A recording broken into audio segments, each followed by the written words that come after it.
स्वागत है Renaissance IAS के ऑनलाइन प्लेटफॉर्म में। Thank you ma'am. सबसे पहले आपको बहुत बहुत बधाई, आपको जेएस पोस्ट मिला है। जी मैम। सबसे पहले आप अपना परिचय दे दीजिए। जी मैम, मेरा नाम उमेश रंजोबा है। मैं बोकारो ज़िला का पेट्रोवार से रहने वाला हूँ। फ़िलहाल तो मैं ग्रुप डी में वर्किंग हूँ चाकुलिया में, और मेरा इस बार जेपीसी में हो गया है 288 रैंक जेएस मिला है। अच्छा, तो सबसे पहले तो आपको बहुत बहुत बधाई फिर से जेएस रैंक के लिए। लेकिन ये बताइए कि आपको सिविल सर्विस में आने की इच्छा कब से हुई कि हमको आना है इस क्षेत्र में? जी मैम, बीच में जब 7th जेपीसी हुआ था उस समय पहली बार हम बैठे थे इसमें, तो मैम उस समय मेरा पीटी क्वालिफाई नहीं हो पाया था। तो मुझे लगा कि बीच में कि मैं बेहतर कर सकता हूँ, और मैं बहुत बार ब्लॉक वगैरह जाता था तो वहाँ पे भी देखता था वर्किंग, वहाँ का जो BDO का वर्किंग। तो मुझे लगता था कि शायद मैं भी इस क्षेत्र में आकर के अच्छे कल्याणकारी काम कर सकता हूँ, और मुझे प्रेरणा वहीं से मिली करने के लिए। जी। तो आप जो रेनेसा आईएएस से जुड़े जी, इसलिए आपका ऑफलाइन तो था नहीं, ये तो ऑनलाइन कोचिंग जी है। जी। तो ऑनलाइन कोचिंग एक वर्किंग पर्सन के लिए कितना महत्व रखता है? जी मैम, ऑनलाइन कोचिंग एक वर्किंग पर्सन के लिए बहुत ज़्यादा महत्व रखता है मैम, क्योंकि एक टाइम के बाद हर कोई चाहता है कि हम कहीं ना कहीं वर्क करें, अपना सेल्फ डिपेंडेंट हो, और वैसे में हर कोई नहीं ऑफलाइन अटेंड कर सकता है। तो उसके लिए एक रामबाण की तरह होता है मैम, अगर सही प्लेटफॉर्म मिला ऑनलाइन तो ऑनलाइन से वो कुछ भी कर सकता है, आराम से निकाल सकता है, और उसका एग्जांपल मैं हूँ। अच्छा, जो कि देखिए ग्रुप डी में बहुत हार्ड वर्क होता है। जी। कैसे मैनेज किए अपने समय को आप? जी मैम, सबसे पहले तो ग्रुप डी में हार्ड वर्क तो है ही है, फिजिकल वर्क है। बीच में जब भी हमको टाइम मिलता था या छुट्टी का टाइम मिलता था तो कोशिश करता था मैं कि ज़्यादा छुट्टी घर ना हो, और वही छुट्टी को मैनेज करता था मैं पढ़ाई में। अच्छा। और जब भी टाइम मिलता था तो बीच में मैं वर्किंग में भी कहीं ना कहीं अगर मुझे मोबाइल से मिलता टाइम पढ़ने का तो वहाँ भी पढ़ लेता था। तो जैसे कि पर डे आप कितना घंटा रेगुलर पढ़ लेते होंगे?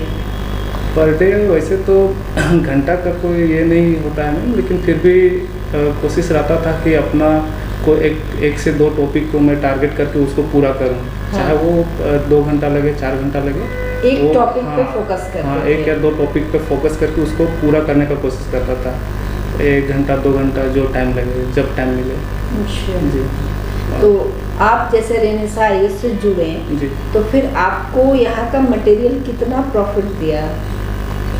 यहाँ का मटेरियल पे बहुत प्रॉफिट दिया, क्योंकि सबसे पहली बात तो यहाँ का जो टॉपर्स लोग होते थे उनका जो कॉपी आता था उससे और अपना कॉपी, ये दोनों में काफ़ी ज़्यादा मैं जस्टिफाई करता था कि कैसे इवैल्यूएट हुआ है क्वेश्चन आंसर का, और जो भी मेरा कमी होता था एक टॉपर का कॉपी से कंपेयर करता था कि मेरा कहाँ मिस्टेक हो रहा है और हम अपना क्या सुधार सकते हैं। तो ये चीज़ हमको बहुत अच्छा लगा कि अच्छे जो टॉपर्स थे उनका कॉपी देख के अपने आप को इम्प्रूव करने का प्रयास किया। तो जैसे कॉपी चेकिंग होती थी आपकी जी, तो आपको जैसे कॉपी चेकिंग करके आपके जो भी मतलब कमजोर बिंदु है वो बताया जाता था जी। तो आपको यहाँ जो कॉपी चेकिंग करने का तरीका है उससे आपको मतलब कैसा लगा, संतुष्ट रहते थे आप? जी मैम, शुरू में तो मेरा बहुत कम मार्क्स आता था तो मैं काफ़ी नर्वस हो जाता था। मुझे लगता था कि इतना कम टाइम है बचा हुआ और मेरे इतने कम मार्क्स आ रहे हैं, पता नहीं मैं कर पाऊँगा कि नहीं कर पाऊँगा, और इससे वो ज़्यादा नर्वसनेस आता था। तो फिर मुझे लगा कि अभी अगर मैं टॉपर्स का कॉपी देखता था फिर मुझे लगता था उनका इतना मार्क्स आ रहा है तो आखिर क्यों आ रहा है, कुछ तो बात होगा, और मेरा क्यों नहीं आ रहा है। तो उससे कंपेयर करके हम अपने आप को सोचते थे नहीं ऐसे लिखने, और हम भी देखते थे तो उससे अच्छा लगता था कि हाँ ये तो आंसर बहुत बढ़िया लिखे। तो उससे अपने आप को फिर इम्प्रूव करने का बहुत प्रयास किया। जी। तो आप ये बताइए कि एक दूर में रहने वाला व्यक्ति है ना ऑनलाइन के माध्यम से कैसे बेहतर परफॉर्म कर सकता है, क्योंकि एग्जाम्पल तो आप हैं लेकिन आप कौन सा स्ट्रेटजी फॉलो किए कि आप इस प्रोसेस को कंप्लीट कर पाएँ? जी मैम, इसमें तो सबसे पहले हम देखेंगे कि हमारा जो एक स्ट्रेटेजी में सबसे पहले आ जाता है syllabus. Syllabus to the syllabus अगर हम कवर करेंगे तो वो बहुत बढ़िया रहेगा। बाकी एक अच्छा मटेरियल और सही गाइडेंस, ये स्ट्रेटेजी रहेगी। तो आप तो जैसे इंटरव्यू प्रोग्राम में जैसे मेंस लिखे आपको विश्वास रहा कि हम पास करेंगे जी। फिर आप इंटरव्यू प्रोग्राम में शिफ्ट हुए जी। तो इंटरव्यू प्रोग्राम तो यहाँ बहुत लंबा, चूँकि इस बार ऐसा अपॉर्चुनिटी ही हो गया कि 1 साल आपका इंटरव्यू प्रोग्राम चला, वो आपको कहाँ तक बेनिफिट दिया? इंटरव्यू प्रोग्राम तो 1 साल चला, उसमें बहुत सारा कंटेंट सीखने को मिला और सही मायने में देखा जाए तो मेन से भी ज़्यादा टाइम इस बार इंटरव्यू में मिला और इससे पूरा कॉन्फिडेंस जो है वो एक अलग तरह का बूस्ट हो गया कि इंटरव्यू अब जो डर होता था वो सब खत्म हो गया। इसके साथ साथ में ये भी था कि इसमें जो भी करंट अफेयर्स वगैरह या झारखंड कवर होता था तो साथ साथ में एक तैयारी भी होते रहता था क्योंकि फर्दर एग्जाम्स के लिए। सही बात तो है। ये बहुत अच्छा लगा कि चलो 1 साल कहीं किसी प्रकार का वेस्ट नहीं बोलेंगे इसको। भले ही वो इंटरव्यू प्रोग्राम रहा बट वो कहीं ना कहीं एक बेहतर प्रिपरेशन में भी एक मतलब सहयोग दिया कि फर्दर एग्जाम के लिए चलो तैयारी भी तो, क्योंकि झारखंड ऑलरेडी हम लोग पढ़ते थे कुछ ना कुछ टॉपिक को, करंट अफेयर भी कवर करते थे, नेशनल इशू चाहे इंटरनेशनल इशू, तो वो भी एक फर्दर एग्जाम के लिए भी तो प्रिपेयर हो रहा है जी। तो आप अपना रिजल्ट, चूँकि देखिए आप एक खरवार समाज से, आपने बताया कि आप खरवार समाज से बिलोंग करते हैं, तो आपका ये रिजल्ट खरवार समाज के लिए कितना मैसेज देगा? जी मैम। और वहाँ क्या कुछ स्थिति में सुधार होगा? जी देखिए, खरवार समाज आज भी हम लोग बहुत थोड़ा सा बैकवर्ड में है कहीं ना कहीं। तो अगर मेरा ये रिजल्ट होता है तो एक बहुत ही अच्छा मैसेज जाएगा हमारे समाज में। और सबसे पहली बात तो हमारे समाज में एक सोच विकसित होगा कि हम भी एक सिविल सेवा में जा कर के एक कल्याणकारी काम कर सकते हैं या और भी कुछ भी है अपने हिसाब से जो उनको लगेगा कि बेहतर कर सकते हैं हम अपने लाइफ में, वो चीज़ उनके बीच में एक कॉन्फिडेंस जागेगा। तो समाज में एक बहुत ही अच्छा मैसेज जाएगा और लोग अपने जो भी एम है या फिर जो टारगेट है वो चीज़ को अचीव करने में काफ़ी ज़्यादा मदद मिलेगा। तो जैसे कि आपने हमको बताया कि आपके यहाँ मतलब कम उम्र में लड़कियों की शादी वगैरह हो जाती है, लड़कों की भी हो जाती है, तो आपके द्वारा इस स्थिति में काफ़ी सुधार होने की उम्मीद है? जी मैम, अच्छा सुधार होने की उम्मीद है और शिक्षा में भी जो जरूर देंगे लोग। तो आपका बैकग्राउंड जैसे एजुकेशन का रहा तो वो क्या रहा? बैकग्राउंड में सबसे पहले तो मेरा प्राथमिक स्कूल जो हुआ था वो एक सरकारी स्कूल से ही शुरू होता है। सरकारी स्कूल से शुरू होता है और मैं अपने जो भी पढ़ाई का जो स्टार्ट होता है वो नानी अपने ननिहाल से करते हैं, नानी के घर से। अच्छा। तो उसके बाद मेरा माध्यमिक परीक्षा होने के बाद अपना जो डिग्री के लिए हम हजारीबाग संत कलोमा कॉलेज ज्वाइन करते हैं। यहाँ पे 2018 में मेरा डिग्री कंप्लीट होता है।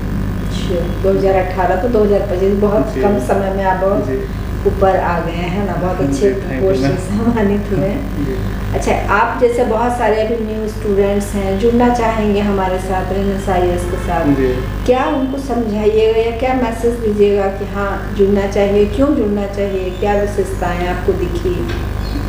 जी मैम, ये संस्थान जो है रेनेसां ये काफ़ी एक सही गाइडेंस और सही अप्रोच को लेकर के चलती है। किसी प्रकार का यहाँ पे जो भी है सही चीज़ को एक गाइडेंस के तौर पर रखा जाता है। सबसे पहली बात है कि यहाँ एक कंटिन्यूटी बेहतर होता है। जो 1 साल इंटरव्यू का तैयारी करा सकता है वो संस्थान पर क्या ही कहा जा सकता है। तो सबसे बेहतर ये चीज़ है कि इसका गाइडेंस और इसका जो प्रोग्राम है वो बहुत ही बेहतर है। यहाँ जो भी अगर जुड़ना चाहेंगे या जो भी करना चाहेंगे तो बहुत ही अच्छा है, अपना कर सकते हैं। खास करके वर्किंग वालों के लिए तो एक बहुत ही बेहतर अपॉर्चुनिटी, क्योंकि ऑनलाइन सारा चीज़ अवेलेबल है। हाँ, ऑनलाइन में तो सारी सुविधाएं उपलब्ध हैं और अब तो इंग्लिश में भी मटेरियल प्रोवाइड किया जा रहा है। पहले तो सिर्फ हिंदी मीडियम में था, इंग्लिश मीडियम में भी है, तो दोनों ही जो भी जिस भाषा से एग्जाम लिखेंगे सुविधाजनक होगा। आपका मीडियम क्या रहा था? मेरा हिंदी था। हिंदी था। तो आप जैसे कोई भी आइडियल आंसर लिखें जिसको आप आइडियल मानते हैं, उसमें क्या क्या इनपुट किए अपने आंसर में? सबसे पहले तो मैम जो भी आइडियल एक आंसर होता है वो तो पार्ट बाय पार्ट होता है, जैसे इंट्रो हो गया, बॉडी हो गया, कंक्लूजन हो गया। तो एक सबसे आइडियल जो होता है मैम डायग्राम और जो भी फ्लो चार्ट वगैरह है, इसको ऐड करने के लिए हमको बहुत ही मतलब यहाँ से आइडिया मिला जो बहुत अच्छा लगा। अच्छा, और काफ़ी एक अट्रैक्टिव आंसर भी देखने को मिलता है उससे। अच्छा, तो चलिए वो तो आपको बहुत बेनिफिट मिला। जी मैम। ये बताइए कि जैसे आप अपना पूरा तैयारी के दौरान कौन कौन सी चुनौती का सामना किए? क्योंकि देखिए बहुत सारा र्यूमर भी हो रहा था, प्लस आपका एक तो ग्रुप डी का जॉब था, फिजिकली प्रॉब्लम था, तो आप इतनी चुनौतियों को कैसे ओवरकम किए हैं? इन चुनौतियों को मैम बीच में तो लगा था कि इतने कम टाइम में मैं क्या कर पाऊँगा। शुरू में मैं बहुत ज़्यादा फ्रस्ट्रेट हो गया था कि 2-2.5 महीने का मेंस का टाइम मिला है और मैं तो पहले कभी मेंस लिखा भी नहीं हूँ, इतने कम टाइम में कैसे हो पाएगा। तो इसी बीच में मुझे बहुत ही सही मटेरियल और सही गाइडेंस का ज़रूरत था। तो बीच में जब हम इधर ज्वाइन किए संस्थान से, तो फाइनेंशियली बहुत ज़्यादा दिक्कत भी होने लगा हमको, क्योंकि मैं तो सीख लिया था। उस समय कुछ इनकम था नहीं, तो बहुत ज़्यादा चुनौती तो था। बीच में क्या था कि बहुत बार ऐसा भी लगता था कि अगर इधर नहीं हो पाया तो और दिक्कत हो जाएगा, मुझे तो फाइनेंशियली बहुत ज़्यादा दिक्कत होगा, क्योंकि इधर जो भी सेविंग्स वगैरह वो भी ख़त्म हो गया और उधर इनकम भी नहीं हो पा रहा है। सही बात। तो ये चीज़ लेकर के मेरे माइंड में बहुत ज़्यादा थोड़ा सा फ्रस्ट्रेटेड होता था। अच्छा। तो चलिए कम से कम वो सारी समस्याएं दूर हुई, अब आप एक अच्छे पोस्ट पे आ गए, JS मिला है आपको। अब आपकी क्या प्रायोरिटी रहेगी, क्या करना चाहिएगा आप?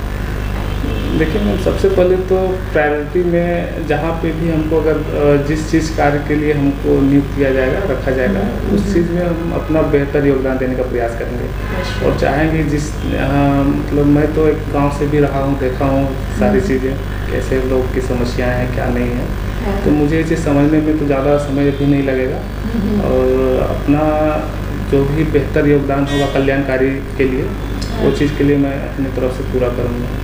इस बार तो कोल्हान का भी रिजल्ट दिखा है JPSC में, जैसे एक आप हैं वहाँ वर्किंग में थे, संतोष जी हैं, सुनील मुर्मू जी हैं, और भी बहुत सारे हैं जो आपका कोल्हान सेक्शन से आ रहे हैं। क्या लगता है कोल्हान में, चूँकि आप लोग का उधर का रीजनल लैंग्वेज भी दूसरा है, ग्रुप है, तो आपका रीजनल लैंग्वेज क्या रहा था आपका? मेरा रीजनल लैंग्वेज कोठा ही था मैम, क्योंकि मैं तो बोकारो से बिलोंग करता हूँ, पहले वर्किंग वहाँ हूँ, लेकिन बोकारो से बिलोंग करता हूँ, तो मेरा रीजनल लैंग्वेज है कोठा था। तो आप उसमें बहुत कंफर्टेबल होंगे। चलिए बहुत बहुत बधाई, आपका इतना मेहनत आपका रंग लाया, आप बहुत हार्डवर्क शुरू से किए हैं। अब शायद लगता है कि अब ऑफिस वर्क आपका ज़्यादा रहेगा। जी मैम, कोई दिक्कत नहीं, वो भी हो जाएगा, अच्छे से कर लेंगे। और उम्मीद करेंगे कि आप अब जैसे लोग अब आए हैं, युवा वर्ग है, नई सोच है ना, नए आइडियाज़ हैं आपके पास, तो आप बहुत अच्छा वर्क करेंगे और झारखंड को डेवलपमेंट की ओर ले जाएंगे। हमारी तरफ से, सर की तरफ से, संस्थान की तरफ से आपके स्वर्णिम भविष्य के लिए बहुत बहुत शुभकामनाएं, और उम्मीद करेंगे कि आप बहुत अपना नाम रोशन कीजिए और अपने फैमिली को सेटिस्फाई कीजिए। ठीक है, आपको बहुत बहुत धन्यवाद और फिर से आपको मुबारक। Thank you. ठीक है।